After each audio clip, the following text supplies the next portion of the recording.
Assalamualaikum warahmatullahi wabarakatuh. Selamat pagi anak-anak. Bagaimana kabar kalian hari ini? Semoga kita selalu diberikan kesehatan lahir dan batin, sehingga hari ini siap menjalankan kegiatan dan aktivitas belajar dengan baik.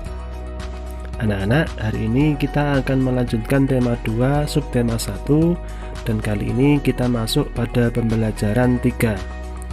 Seperti biasa, sebelum kita mulai belajar, marilah kita bersama-sama berdoa dari rumah masing-masing dengan harapan semoga kita diberikan kemudahan dan kelancaran dalam belajar dan ilmu yang kita pelajari menjadi ilmu yang bermanfaat dan barokah. Amin. Kita awali dengan membaca teks. Semua makhluk hidup memerlukan oksigen untuk bernapas. Oksigen tersedia melimpah jika lingkungan kita bersih dan banyak tumbuhan hijau.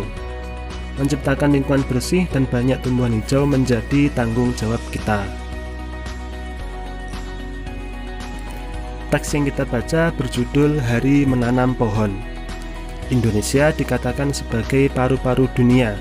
Sebutan itu disematkan karena di Indonesia terdapat hutan yang sangat luas. Daun-daun di hutan mengeluarkan oksigen berlimpah. Oksigen merupakan unsur penting bagi kehidupan. Namun sayangnya, hutan kita semakin berkurang akibat kebakaran atau penebangan pohon di hutan secara liar. Oleh karena itu, pemerintah bersama rakyat berusaha mengurangi kerusakan hutan.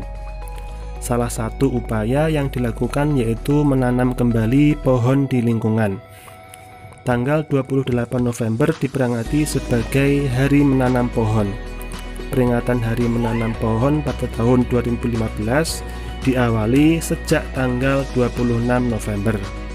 Presiden melakukan penanaman pohon di Taman Hutan Rakyat Sultan Adam, Kalimantan Selatan. Ada 10.000 pohon ditanam di hutan itu. Pohon yang ditanam pun bermacam-macam, termasuk pohon-pohon yang buahnya dapat dimakan.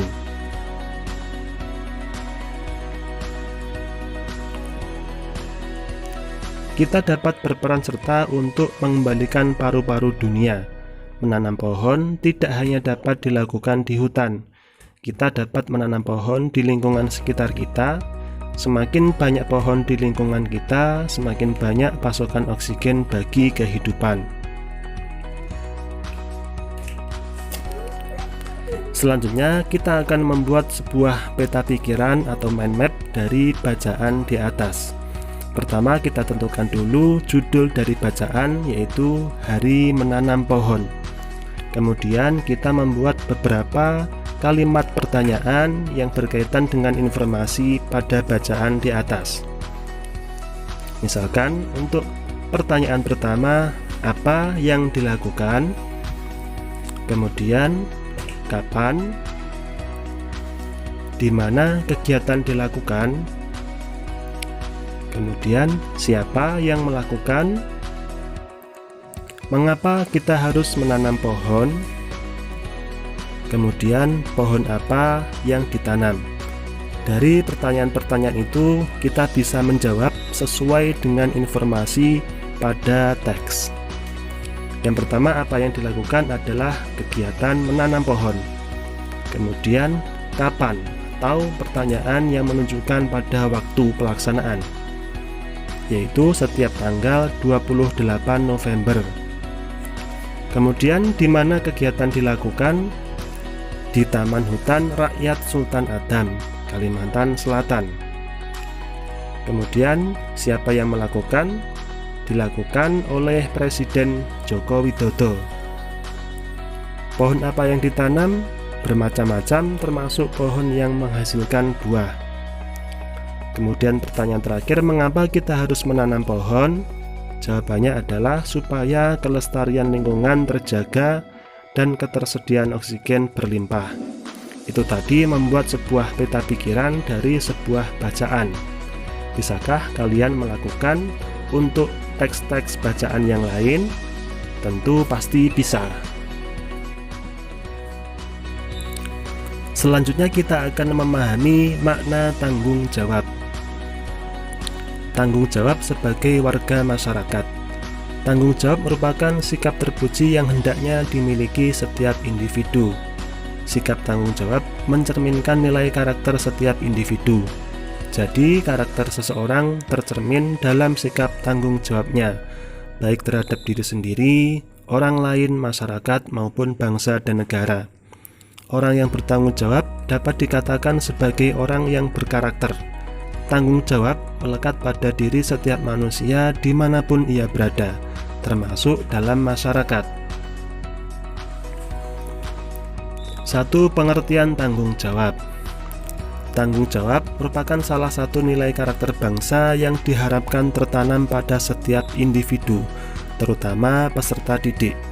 Tanggung jawab adalah sikap dan perilaku seseorang untuk melaksanakan tugas dan kewajibannya yang seharusnya dia lakukan, baik terhadap diri sendiri, keluarga, masyarakat, lingkungan, yaitu alam, sosial dan budaya, negara maupun Tuhan Yang Maha Esa. Menurut Kamus Umum Bahasa Indonesia, tanggung jawab adalah keadaan wajib menanggung segala sesuatunya. Setiap individu mempunyai tanggung jawab, karena tanggung jawab bersifat kodrati, yaitu menjadi bagian dari kehidupan manusia. Jadi, setiap individu mempunyai tanggung jawab. Tanggung jawab setiap individu meliputi berbagai jenis sebagai berikut. A. Tanggung jawab terhadap diri sendiri. Tanggung jawab terhadap diri sendiri menuntut kesadaran setiap orang untuk memenuhi kewajibannya sendiri dalam mengembangkan kepribadian sebagai manusia pribadi. Dengan demikian, bisa memecahkan masalah-masalah kemanusiaan mengenai dirinya sendiri. Contohnya, Evi mendapat pekerjaan rumah dari Bu Guru untuk dikumpulkan esok hari. Akan tetapi, Evi justru menghabiskan waktu untuk menonton acara televisi. Evi tidak mengerjakan pekerjaan rumah. Esok harinya, Evi ditegur Bu Guru dan Evi mendapat sanksi. Dalam peristiwa ini, Evi harus bertanggung jawab atas dirinya sendiri akibat tidak mengerjakan pekerjaan rumah dari Bu Guru.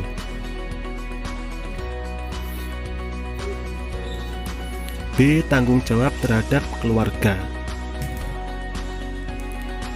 Tanggung jawab terhadap keluarga menjadi tanggung jawab seluruh anggota keluarga, baik ayah, ibu maupun anak. Dalam sebuah keluarga, tanggung jawab anggota keluarga menyangkut upaya menjaga nama baik keluarga, meningkatkan kesejahteraan keluarga, dan menjaga keselamatan. Contohnya, seorang ayah bekerja keras untuk menafkahi anggota keluarganya dan demi memenuhi kebutuhan pendidikan anaknya. Ayah tersebut telah melaksanakan tanggung jawabnya sebagai kepala keluarga. Jika kamu sebagai seorang anak bersikap disiplin dan sungguh-sungguh dalam belajar, berarti kamu melaksanakan tanggung jawab terhadap keluarga.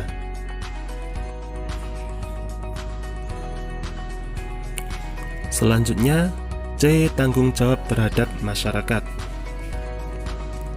Ada seorang pun yang bisa hidup sendiri tanpa bantuan orang lain.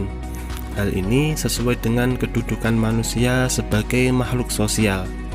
Atas dasar kebutuhan ini, seseorang melakukan komunikasi dengan orang lain sehingga terbentuklah masyarakat. Dalam sebuah masyarakat, setiap anggota mempunyai tanggung jawab ikut serta menjaga kelangsungan hidup warga masyarakat. Contohnya, Pak Budi warga masyarakat Desa Sukamakmur. Pada hari Minggu, Pak Budi berencana pergi berlibur bersama keluarganya ke pantai. Akan tetapi, pada hari Minggu yang sama, warga masyarakat Desa Sukamakmur akan mengadakan kerja bakti membersihkan selokan. Pak Budi sebagai warga masyarakat memutuskan untuk menunda acara berliburnya bersama keluarga, karena Pak Budi harus ikut bekerja bakti. Tindakan Pak Budi tersebut mencerminkan sikap tanggung jawab sebagai warga masyarakat.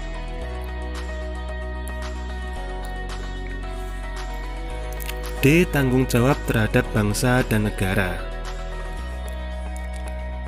Setiap orang yang tinggal dan menetap dalam sebuah negara akan terikat oleh aturan-aturan hukum dalam sebuah negara.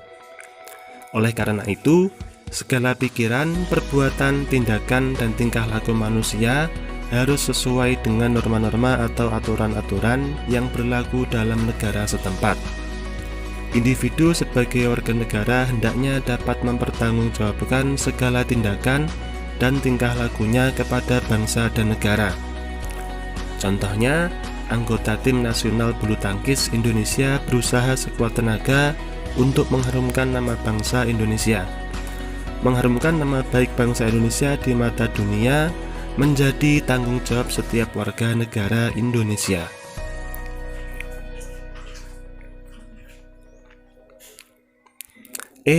Tanggung jawab terhadap Tuhan. Tuhan menciptakan manusia sebagai makhluk yang paling sempurna, mempunyai akal dan pikiran. Oleh karena itu, Tuhan menurunkan ajaran berupa perintah dan larangan bagi makhluknya, khususnya bagi manusia. Manusia bertanggung jawab untuk beribadah menjalankan perintah Tuhan dan menjauhi larangannya. Jadi, contoh tanggung jawab manusia terhadap Tuhan Yang Maha Esa antara lain beribadah sesuai ajaran agama yang dianut.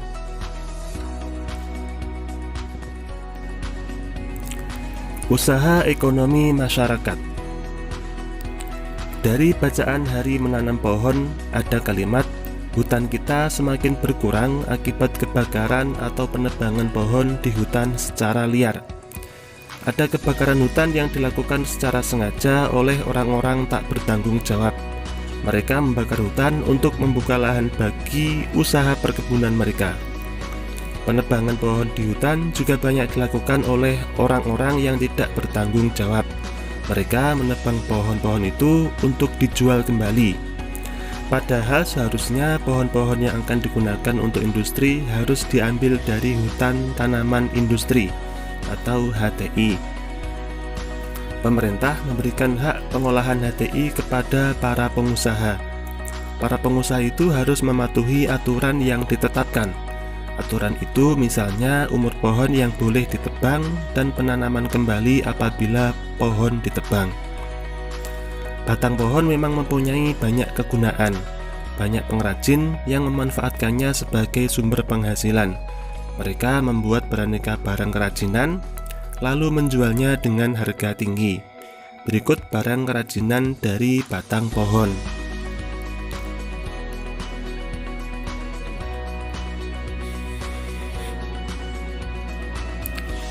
Jenis-jenis usaha kegiatan ekonomi. Kondisi geografis Indonesia beragam. Ada wilayah daratan dan ada pula wilayah perairan. Kondisi geografis yang beragam menyebabkan beragam pula jenis kegiatan ekonomi masyarakat. Keragaman ini disesuaikan dengan kondisi alam atau geografi suatu wilayah. Kegiatan ekonomi tersebut bertujuan memenuhi kebutuhan hidup masyarakat. Agar tercipta kehidupan yang nyaman, setiap penduduk perlu menghargai jenis kegiatan ekonomi penduduk lainnya. Kegiatan ekonomi adalah semua kegiatan yang dilakukan manusia untuk memenuhi kebutuhan hidupnya. Jika dicermati, kegiatan ekonomi dilakukan dengan memanfaatkan sumber daya alam. Sebagai negara kepulauan, Indonesia dikarunia sumber daya alam melimpah. Karunia ini sudah sepantasnya kamu syukuri dengan memanfaatkan secara bijak. Pemanfaatan sumber daya alam tersebut dapat dilihat pada berbagai bidang usaha. 1. Agraris. Indonesia dikenal sebagai negara agraris. Sebutan ini disebabkan banyak penduduknya bermata pencaharian sebagai petani. Usaha agraris meliputi kegiatan pertanian dan perkebunan. Sektor usaha agraris terdapat di daerah pedesaan dan pegunungan. Berbagai jenis tanaman tumbuh subur dan menghasilkan banyak bahan pangan. Hasil pertanian dan perkebunan antara lain padi, jagung, ubi, kedelai, sagu, umbi-umbian, sayuran, dan buah-buahan. Ada banyak cara yang dapat dilakukan, diantaranya melalui intensifikasi, ekstensifikasi, diversifikasi, rehabilitasi, dan mekanisasi.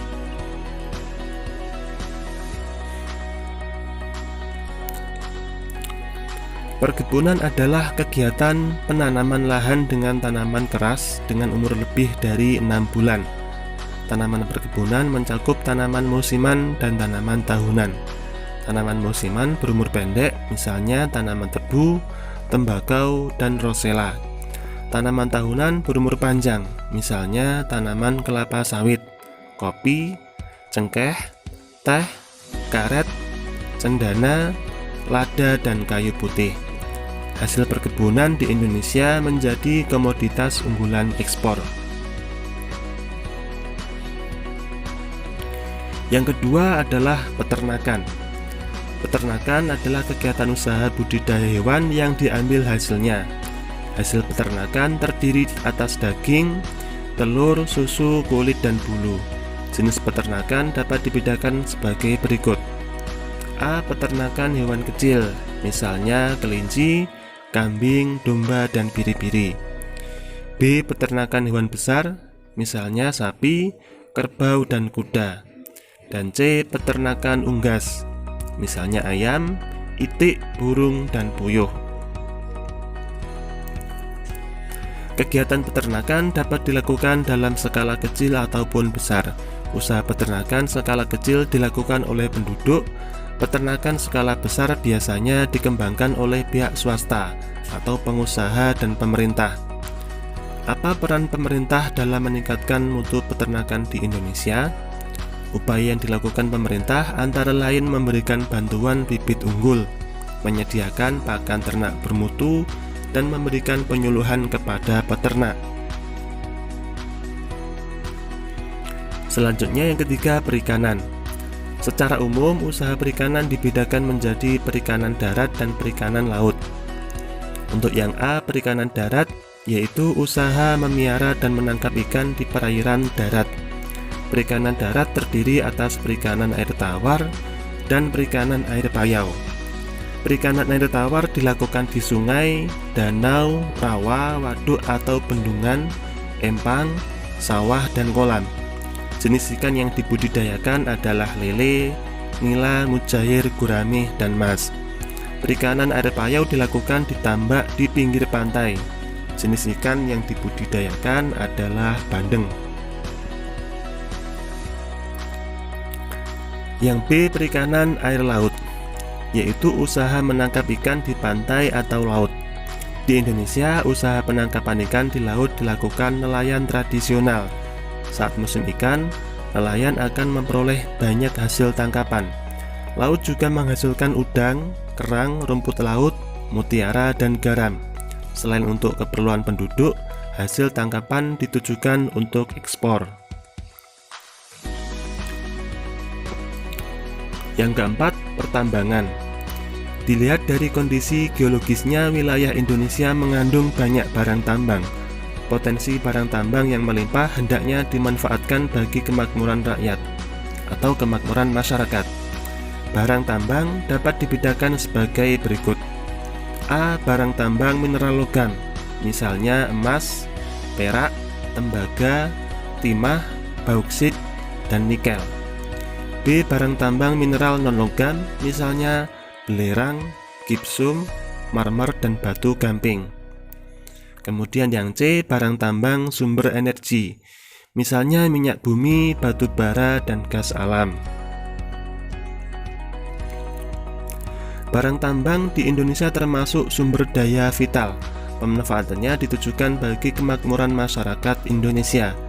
Jika dieksploitasi terus-menerus, ketersediaan barang tambang akan cepat habis. Oleh karena itu, pemanfaatan barang tambang dilakukan dengan bijak dan memperhatikan kelestariannya. Contoh perusahaan yang mengeksploitasi barang tambang di Indonesia antara lain PT Pertamina, PT Aneka Tambang, PT Freeport Indonesia, dan PT Chevron Pacific Indonesia.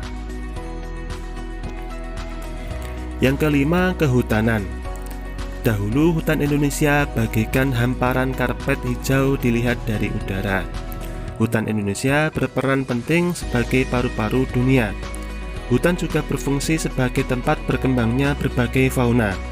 Dari segi lingkungan, hutan menjadi daerah resapan air hujan. Sayangnya saat ini luas hutan Indonesia semakin sempit, tidak lagi terlihat hamparan karpet hijau dari udara ketika melintasi wilayah Indonesia. Ini tidak lepas dari alih fungsi lahan hutan untuk kawasan permukiman dan perkebunan.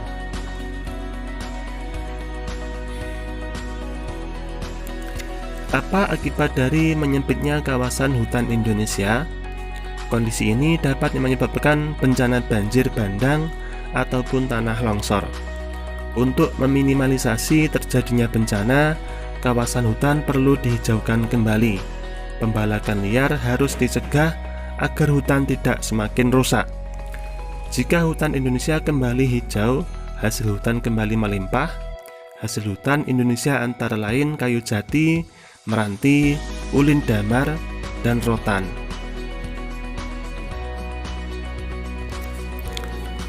Selanjutnya, yang keenam adalah usaha perdagangan. Perdagangan adalah kegiatan membeli barang dagang dan menjualnya kembali kepada konsumen. Kegiatan perdagangan muncul ketika kemampuan manusia atau suatu negara menyediakan barang kebutuhan bersifat terbatas. Akhirnya, terjadi saling ketergantungan dalam memenuhi barang kebutuhan. Melalui kegiatan perdagangan, pedagang akan memperoleh keuntungan dari selisih harga jual dan harga beli. Kegiatan perdagangan tidak hanya mencakup satu daerah atau satu negara, akan tetapi kegiatan perdagangan dapat dilakukan antar negara. Secara ekonomi, kegiatan perdagangan antar negara ditandai dengan ekspor-impor. Ekspor adalah usaha menjual barang dari dalam negeri ke pasar luar negeri. Impor adalah usaha memasukkan barang dari negara lain ke pasar dalam negeri. Yang ketujuh, perindustrian. Perindustrian adalah kegiatan mengubah bahan mentah menjadi barang setengah jadi atau barang jadi. Bahan mentah diperoleh dari melimpahnya sumber daya alam. Usaha industri dapat dilakukan secara perorangan atau kelompok. Usaha industri dapat dikelompokkan industri rumah tangga atau home industry, industri sedang, dan industri besar. Contoh industri di Indonesia adalah industri makanan dan minuman, kosmetik, obat-obatan, garmen, serta elektronik. Anak-anak, demikian tadi untuk materi pembelajaran yang sudah saya sampaikan hari ini. Selanjutnya silakan kalian melanjutkan mempelajari materi baik di buku paket ataupun di buku LKS secara mandiri di rumah. Selamat belajar, sampai bertemu di pembelajaran selanjutnya. Wassalamualaikum warahmatullahi wabarakatuh.